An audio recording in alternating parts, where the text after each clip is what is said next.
Queridos amigos, ao final deste Formise, nós queremos permitir duas reflexões, encerrando da melhor maneira com esta Santa Eucaristia, nesta festa belíssima da Assunção de Nossa Senhora. Primeiro, no que se refere à nossa formação. O documento Diretrizes Gerais para a Formação de Presbíteros da Igreja no Brasil, no seu primeiro ponto, nos diz assim: Jesus Cristo, missionário do Pai, veio anunciar o Evangelho da paz e inaugurar o reino de Deus. Atribuiu a mesma missão aos apóstolos, que ele escolheu para estarem com ele. Ide pelo mundo inteiro e anunciai a boa nova a toda criatura. E continua dizendo o texto: no envio do Espírito Santo, Jesus deu à Igreja esta mesma missão. Aliás, nós proclamamos em outro texto bíblico: assim como o Pai me enviou, eu também envio vocês. Assim como o Pai me enviou. A missão é a mesma. Se são as mesmas as exigências desta missão, porque nós sabemos e conhecemos quais foram as exigências da missão de Jesus e onde estas exigências o colocaram na cruz, também podemos dizer da grandeza desta missão. Depois da cruz, vem a ressurreição. Depois da sexta-feira da paixão, tem o domingo de Páscoa. Depois das torturas do Horto das Oliveiras, da cruz, tem o túmulo aberto. Esta é a nossa alegria, esta é a nossa confiança naquele que nos chama a estar com Ele para nos enviar. O documento continua dizendo, no mesmo número 1, os presbíteros unidos ao bispo, ao presbitério e ao povo, como coordenadores e animadores de comunidades de fé e amor, ocupam um lugar especial nesta missão. Isto já aponta para a grandeza e, ao mesmo tempo, o desafio de sermos formados para o presbiterado no seguimento a Jesus. Daí a importância da formação. Muitos questionam o tempo de formação,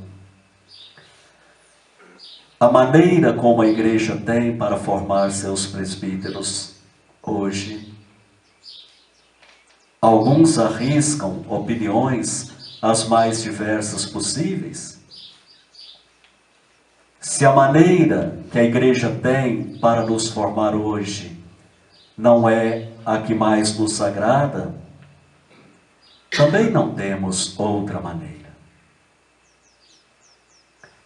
E a formação acontece no tempo, no espaço e num momento histórico definido. Nós somos aqui de 4 realidades no que se refere a igrejas particulares. Imaginem a diversidade em todos os aspectos.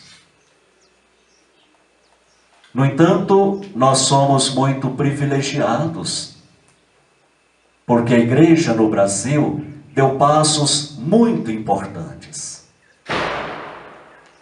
Nós temos hoje, além de todos os documentos, desde o início do Vaticano II, o primeiro que falou especificamente sobre a formação presbiteral, o documento Optatum Conciliis. Depois deles, tantos outros, Pastor Edamo Vobis, também ainda no documento conciliar Presbyterorum Ordinis, tantas outras publicações que surgiram, mas focamos estas que vêm do magistério da Igreja, ou no caso da Conferência Nacional do nosso país, e destacamos as diretrizes para a formação. Nós somos felizes exatamente porque nós não seguimos um ou outro projeto de formação que alguém inventou. A igreja a quem nós pedimos acolhida e cuidado para a nossa vocação tem um patrimônio, tem uma história e tem as suas orientações inspiradas por Jesus Cristo, na força e na graça do Espírito Santo.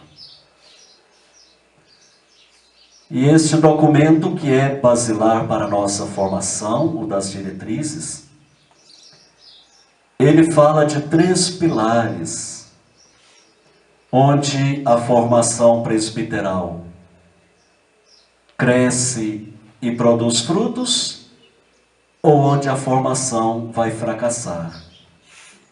Esses 3 pilares são a casa de formação, o cotidiano desta casa. Todos nós sabemos os desafios de nossos programas cotidianos. Quanta coisa, tanta coisa a gente tem que fazer. E a presença dos formadores e dos formandos neste cotidiano e nesta casa. Então, sobre estes 3 pilares, a casa de formação, seu cotidiano, formadores e formandos, se coloca um projeto de formação. Adaptações, mas no contexto do nosso país, este projeto de formação se sustenta também sobre 5 dimensões antropológico-teológicas, porque abarcam todas as dimensões da nossa vida. Abarcam também aquilo que é o essencial de uma vocação e a finalidade última para a qual nós fomos ou somos formados: evangelizar no seguimento a Jesus. Nós conhecemos as 5 dimensões: comunitária, humano-afetiva, espiritual, intelectual, pastoral, missionária. E nós estamos aqui exatamente focados na dimensão pastoral missionária, porque esta é a nossa missão última, principal, derradeira, mas também a finalidade primeira de nossa formação. Seremos evangelizadores. Por isso, a importância deste tema, que nós quisemos apenas reproduzir, recuperar para o nosso formize. missionários presbíteros para uma igreja em saída. O tema do 2º Congresso Nacional de Seminaristas. Ainda nesta reflexão que abarca a nossa formação, os momentos últimos que estamos vivendo aqui, de intensas reflexões desde sexta-feira. O documento Diretrizes da Formação repete muitas vezes o ponto 61 da Pastora da Bovomes. Toda formação é autoformação. Se não é autoformação, não é formação. Mas, historicamente, houve muitas interpretações erradas sobre a autoformação. Tanto da parte de formandos, quanto de formadores, de presbitérios, de leigos, que entenderam que a autoformação era cada um seguir suas próprias intuições, e não se trata disso. A igreja tem uma proposta clara que se aplica em cada realidade formativa. E se a gente pudesse clarear este conceito de autoformação, nós podemos dizer assim: a autoformação consiste, primeiro, na convicção que o formando precisa ter. Não a convicção de que você vai ser padre de qualquer maneira. Porque o processo de formação é exatamente o tempo da graça de Deus para o discernimento. Mas a convicção de que Deus me colocou no seminário, Deus me quer agora aqui e não em outro lugar. Nós poderíamos estar agora jogando bola, passeando de bicicleta, numa cachoeira, num churrasco, namorando. Nós estamos aqui vestidos de túnica, rezando. Ou a gente acredita nisso, ou a gente sai fora disso.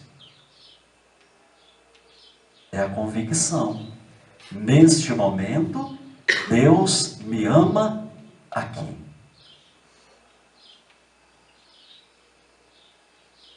Um segundo elemento que caracteriza a autoformação é o desejo de se conhecer profundamente para dar espaço à graça de Deus. Desejo me conhecer. Porque há um dado teológico que a graça supõe a natureza. Se não abrimos espaço para Deus, não se toma posse da graça de Deus. Ela chega até aqui e para. Porque daqui para cá começa a sua liberdade. E a liberdade, para ser bem vivida, para ser bem exercitada, supõe uma vontade decidida. Então, no processo de autoformação, desejar se conhecer para dar espaço à graça de Deus e sentir-se profundamente amado por Deus. Vocação não é outra coisa a não ser amado de uma maneira especial.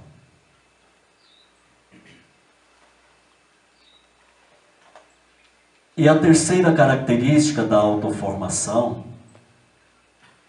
é aceitar se conhecer. Porque se eu não aceito, eu me fecho. Eu racionalizo tudo, eu crio bloqueios Quem aqui conhece um pouco de psicologia, quem já fez terapia, sabe. Então, deixar-se conhecer. A igreja nos oferece muitas coisas. O próprio conhecimento intelectual, filosofia, teologia, é para a gente aprofundar o conhecimento de Deus na dimensão intelectual. Conhecer mais para amar melhor. Nós temos, e se não temos, precisamos conquistar isto, diretores espirituais, confessores, tantos outros auxiliares, a própria vida comunitária, ou nós nos lancemos por inteiro e nos deixemos formar, burilar, nos educar, ou nós um dia vamos pular fora, porque se viver em comunidade se torna impossível, uma coisa intolerável, é um sinal também de que nossa vocação não vai por aí. Então essas três características: convicção, desejo de se conhecer e aceitar se conhecer.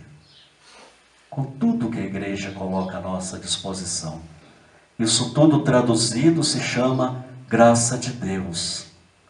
Jeito especial que Deus escolheu para nos amar. Então não percamos esta oportunidade. Também o documento repete que num projeto de formação não se põe outro fundamento a não ser a pessoa de Jesus Cristo, encarnado, crucificado, ressuscitado, presente hoje, caminhando conosco, mostrando-nos a direção até o Pai, realizando a sua promessa: não os deixarei órfãos, vos enviarei o Espírito Santo, eu mesmo estarei convosco até o fim dos tempos. Coragem, não tenhais medo, sou eu. É este Jesus Cristo em quem nós podemos confiar, falha, que é o fundamento de todo o projeto formativo. As Escrituras também nesta linha nos pedem: caminhemos com os olhos fixos em Jesus. Queridos irmãos e irmãs, hoje nós celebramos a Assunção de Nossa Senhora. Ontem pela manhã o Padre Nelito fez tantas referências bonitas, espirituais e até mesmo históricas sobre Nossa Senhora, a sua presença nas Escrituras, a sua presença também na história, recuperando aquele dado lá de Fátima, e nos recordou que no pós-guerra, o Papa Pio XII consagrou o mundo a Nossa Senhora, pedindo a ela que mostrasse ao mundo e à igreja novos horizontes, que pudessem transparecer o rosto ressuscitado do seu Filho e não um campo de destruição e morte. Hoje, nesta belíssima liturgia, nós pedimos insistentemente a Nossa Senhora. Ela que é Maria, Mãe da Igreja, Rainha dos Apóstolos, Rainha dos Mártires, dos Profetas, das Virgens, que seja também Rainha dos bispos, dos presbíteros, dos seminaristas, Rainha no sentido de Mãe compassiva que caminha conosco, cuidando de nós, com amor de mãe, olhando-nos com o mesmo carinho com que ela olhou para Jesus, de modo que nós não nos desviemos e de modo que nós ouçamos somente uma palavra, somente uma voz e obedeçamos também somente a esta palavra e a esta voz que é o do seu Filho Jesus. Louvado seja nosso Senhor Jesus Cristo.